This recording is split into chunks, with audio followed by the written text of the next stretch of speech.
troisième raison, tu l'auras tôt ou tard. Je ne veux pas cette femme pour belle-fille. Elle doit partir. Pour tout te dire, je n'arrive pas à comprendre comment quelqu'un peut changer aussi diamétralement en un clic. Non seulement tu ne donnes aucun argument, mais c'est toi qui vas avoir raison. Tu veux me donner des leçons de vie de couple? Et c'est quoi cette tenue de fille de rue? Vous avez le culot de m'insulter après être introduite chez moi de force? Et elle me dit s'il te plaît à tout bout de champ. One day we'll know love. Oh.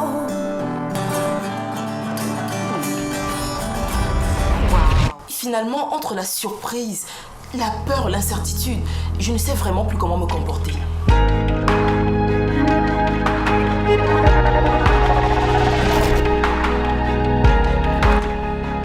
Tu aurais dû prier que je ne vive plus. Parce que de mon vivant, je dis non. Je dis non à ça. Je sais, pour toi, ce n'est pas facile de comprendre. Mais s'il te plaît, fais un effort. Ça, c'est pour votre premier plan, foireux. Mais tu... Et ça, c'est pour la contribution de Joa dans ce plan. Parles-tu, maman? Hey! Maman, calme-toi. Laisse-moi. Tu es un véritable monstre. Reste. Hey, Joya! Tu es vraiment la reine mère des faux plans. Donc, tous les larmes que tu versais là-bas à la maison, c'était pour ça? Au lieu d'accoucher une espèce dans ton chat, vaut mieux rester stérile. La première, son nom me donne la migraine. La deuxième, son nez de jeune femme accomplie. Je me suffis. Je n'aime pas. Il fallait maintenant passer au plan crucial. Trouver le moyen de la mettre dans le même domicile que la fausse belle-mère.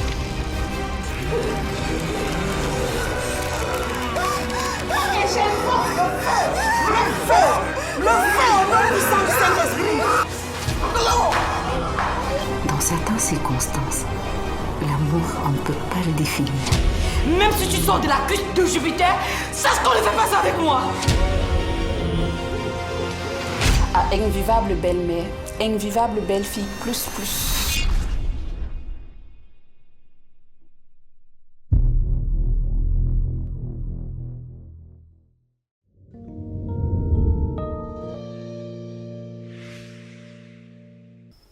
Je rêve d'une chose qui me tient à cœur plus que tout au monde. Laquelle? Que notre premier bébé arrive dans notre propre maison. Tu penses? Écoute, l'implantation de Neptune Salle sur l'étendue du territoire national tire à sa fin. Et juste après, on se construit un mini-duplex. Et le bébé suit. C'est un véritable bazar à l'entreprise. Madame Kouchoyi a pourri toute l'ambiance. Mais l'ensemble du personnel espère un retour certain d'un environnement professionnel d'attente. Ils n'ont pas tort. Monsieur le PDG de la Tombelle Consulting doit toujours apparaître dans une tenue irréprochable.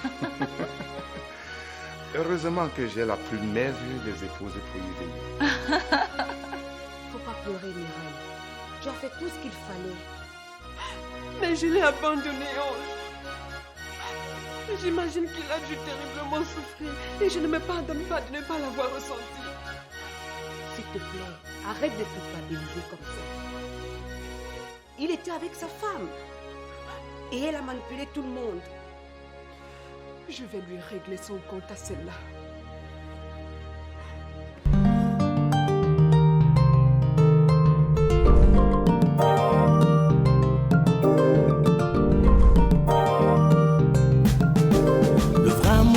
Pas de raison, pas d'intérêt, il n'a pas de saison. Dans les cœurs, c'est la chasse au trésor. Et pourtant, tout ce qui brille n'est pas or. Le matérialisme, c'est un vilain défaut. Dans l'égocentrisme, certains laissent leur peau. Il y a la mer dans des prisons dorées. La violence conjugale. Dans des prisons dorées, la violence conjugale. Non, non, non, pas ça. La violence conjugale.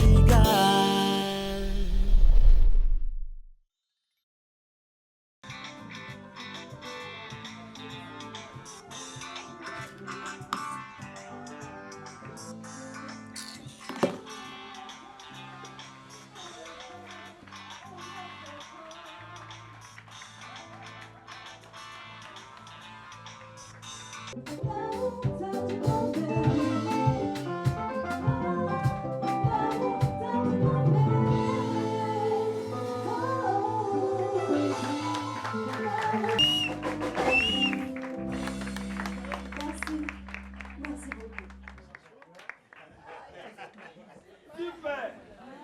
Bravo! Bravo! À présent, mesdames, messieurs, nous allons vous faire découvrir la chanson phare de cette soirée.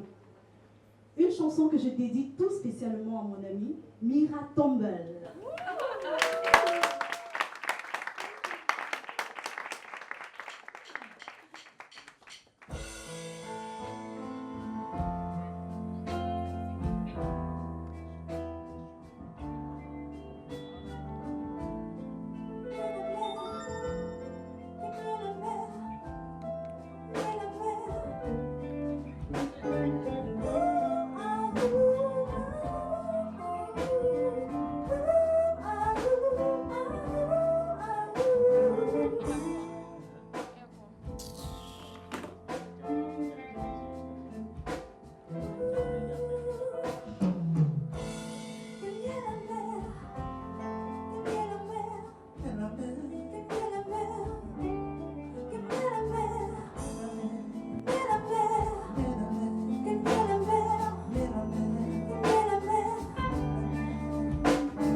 Ne soyons pas des pauvres pour nos enfants. Car récolte la tempête celui qui sème le vent.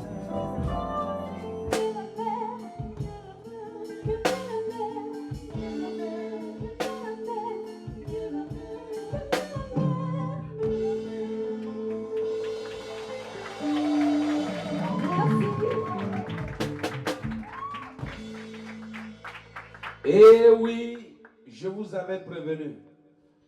Fallon Mati pour vous ce soir.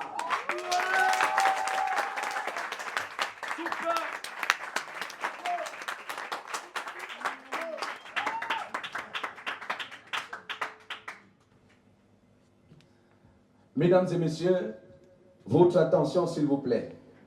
Nous allons écouter ce monsieur qui a quelque chose à dire. Je vous laisse l'écouter.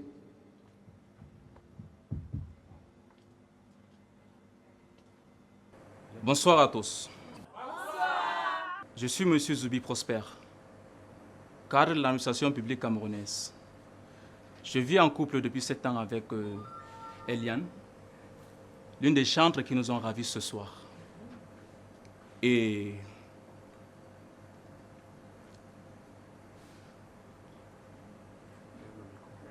je me suis souvent laissé emporter par la colère, au point d'être très violent. Sans espoir. Mais ce soir, le message de la chanson Miel en mer m'a profondément touché. C'est pourquoi je voudrais, devant vous, lui demander un pardon solennel. Et prendre devant témoin la résolution de ne plus jamais lever la main sur elle.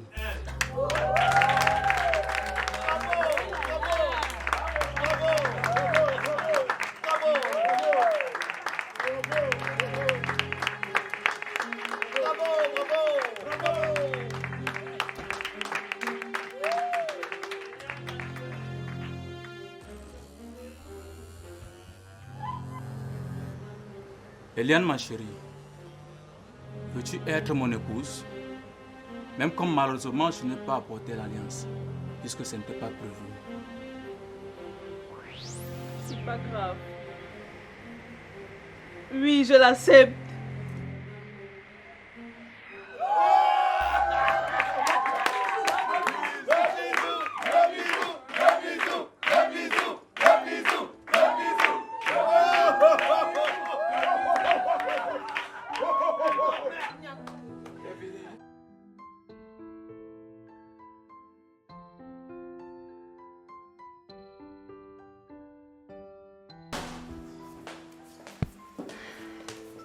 Quelle merveilleuse soirée.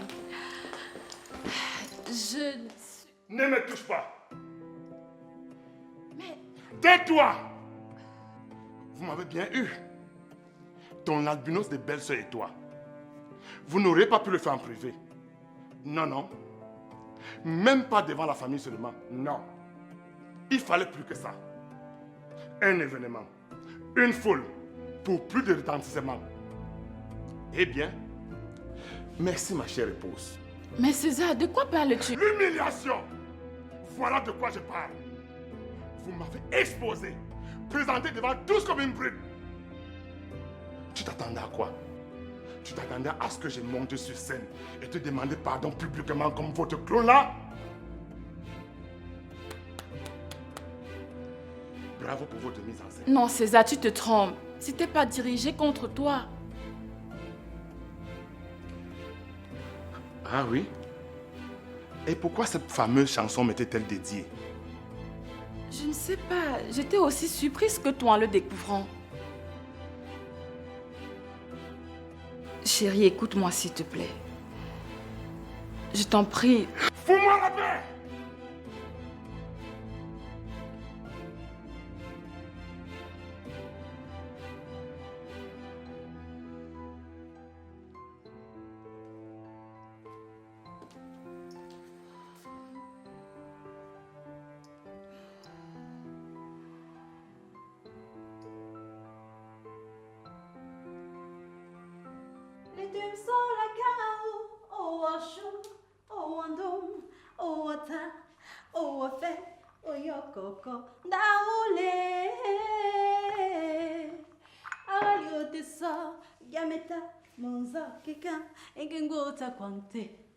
Akontone sunte senga totio, opingom bonbon, les deux la cao, oh achou, oh ando.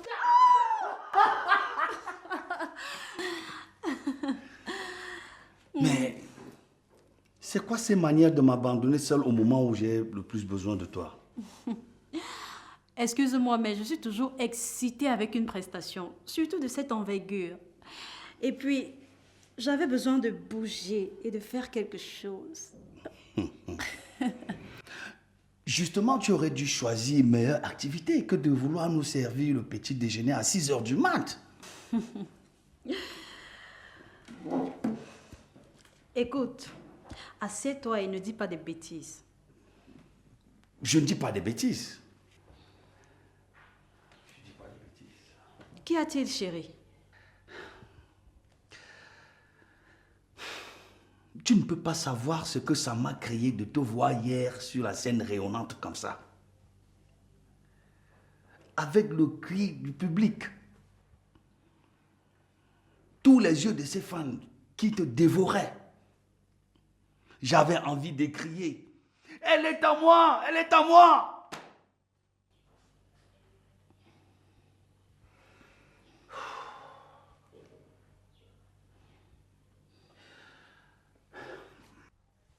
Depuis hier, je ronge mon frein. Il fallait que tu te reposes. Mais là, j'en peux plus. Ou je t'enlève, ou tu me suis. Si je comprends bien, j'ai pas le choix. Pas du tout. Pas du tout. D'accord.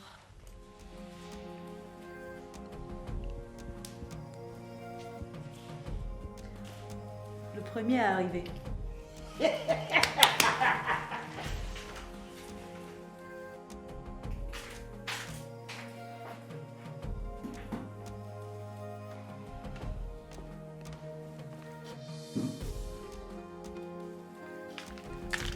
César.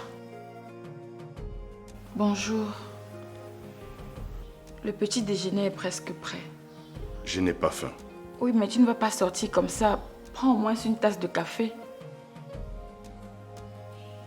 Désolé, mais je ne veux pas être en retard. Chérie,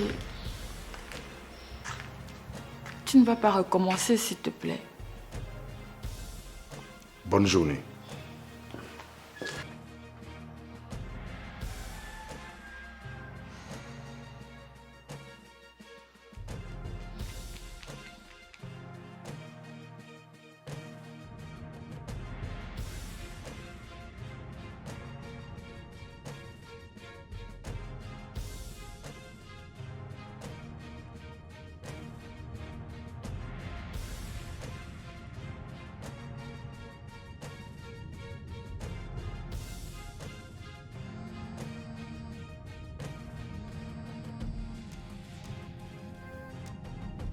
Allô?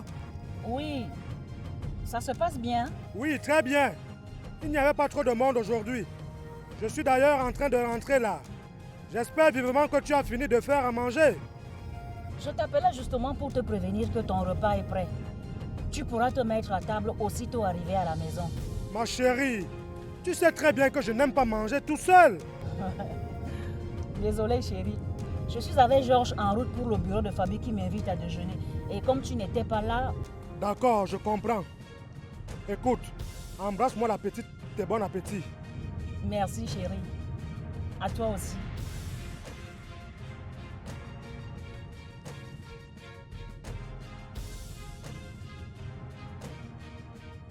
C'était pour moi comme une sorte de vengeance qui n'en avait pas l'air. Je me disais, quelle merveilleuse façon de ragaillardir un peu Mira. La pauvre. Ah maman, tu ne peux pas savoir comment je me suis délectée de ce moment. Il fallait le voir, le tout-puissant monsieur Tombel. Il était au bord de l'apoplexie. Alors là, je dois avouer que Mathieu ne l'a pas loupé du tout, hein. Mais non maman, elle lui aurait donné une belle claque que cela aurait eu le même effet. Fabi. Pardon maman, mais j'ai adoré. C'était jouissif.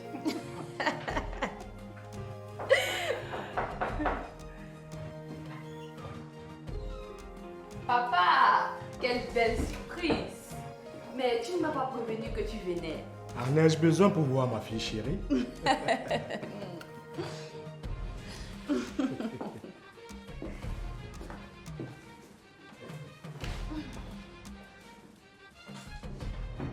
Décidément, on ne peut pas se passer de toi pour le déjeuner.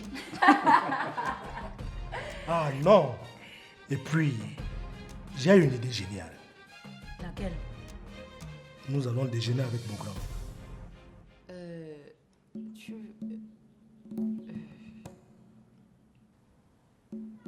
Qu'est-ce qui se passe? Je me demande juste si c'est une bonne idée. Qu'est-ce que ça veut dire? Tu sais qu'il n'est pas particulièrement en forme ces jours-ci. D'ailleurs, Fabi m'apprend à l'instant qu'il est à l'hôpital pour 2 jours. Ah bon? Mais raison de plus pour lui apporter le réconfort de notre présence.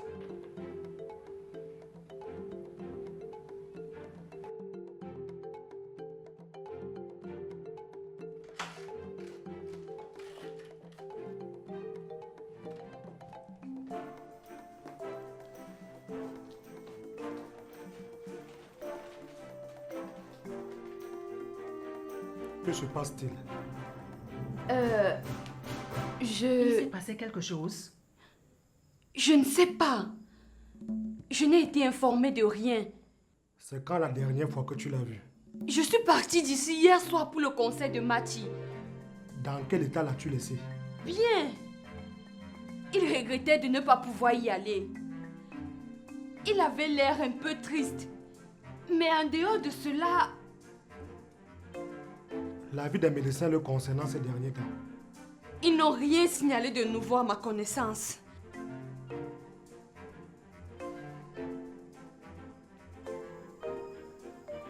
À quoi penses-tu? Je cherche la raison pour laquelle on pourrait l'avoir transféré dans un autre service, par exemple. Je crois qu'il est automatique que je sois informée de toute transaction de quelque sorte le concernant. Bon, écoutez, je crois que nous devons rencontrer son médecin. C'est le seul à pouvoir éclaircir ce mystère.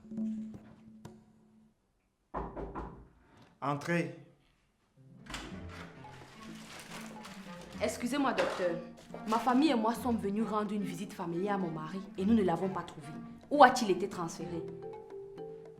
Madame Couture, je suis très surpris que vous ne le sachiez pas. Votre belle-sœur est arrivée de Paris il y a de cela 2 jours et a fait évacuer votre mari. Quoi? Vous avez osé permettre que mon mari sorte de l'hôpital sans que je n'en sois informée? Qui a signé sa sortie? Madame, votre mari nous avait été confié par monsieur Tada, votre collaborateur, je crois. Il a personnellement suivi au millimètre près l'état de santé de monsieur Quechua et de façon infaillible tous les jours. C'est lui qui a signé la sortie et avec madame Meunier, ils ont dû payer toutes les factures. Vous aurez quand même pu informer sa femme, non? Ça n'a pas de sens. Mon boulot, c'est de soigner les malades, madame, pas d'entrer dans leurs intimités. Mais Fabi, qu'est-ce que ça veut dire tout ça?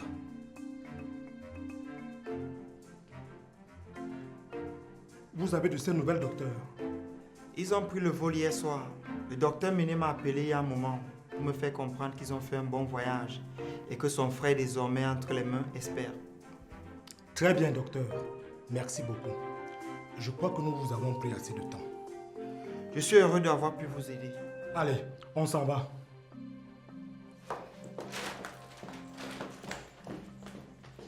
Je vous prie de les excuser, docteur.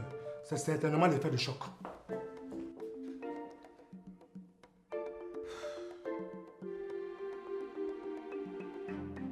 Pauvre monsieur Kwicha. Fabi, peux-tu me dire ce qui se passe ici? Madame Kwicha, où est ton mari? Laisse ta fille tranquille, Thomas. Tu vois bien qu'elle a été aussi surprise que nous.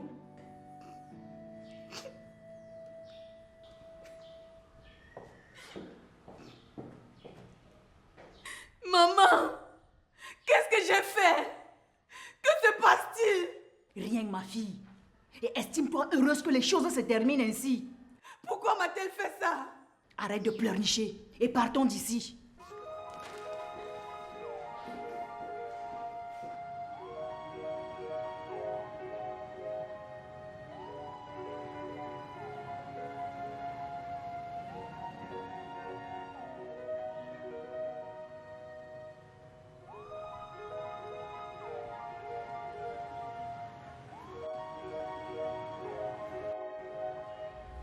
En Europe, tous les jours, ils travaillent à se performer pour faire avancer toujours plus loin la médecine.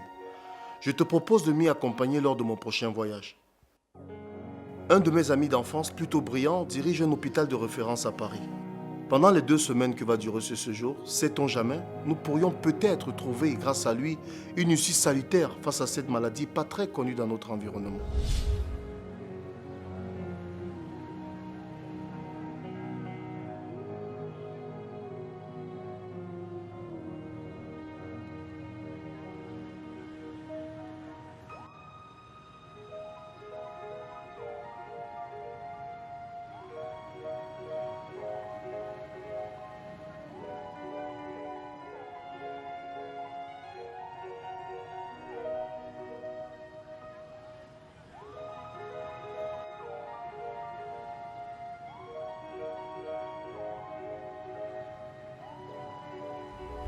Nous ne sommes pas dans un conte de fées.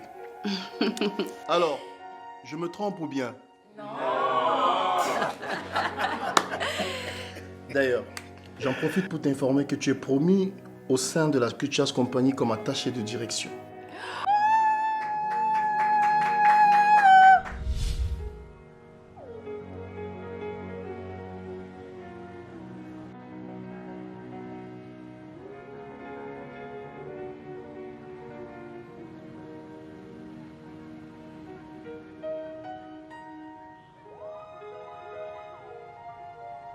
Signé Blaise Option, la pièce unique.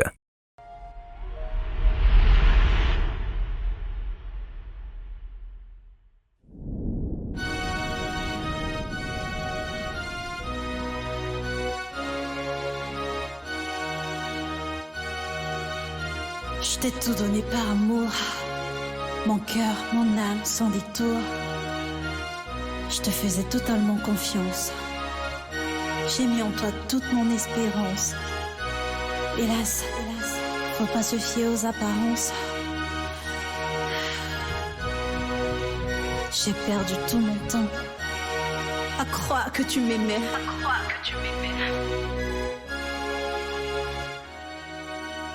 Ne soyons pas des bourreaux pour nos enfants, car récolte la tempête celui qui sème le vent.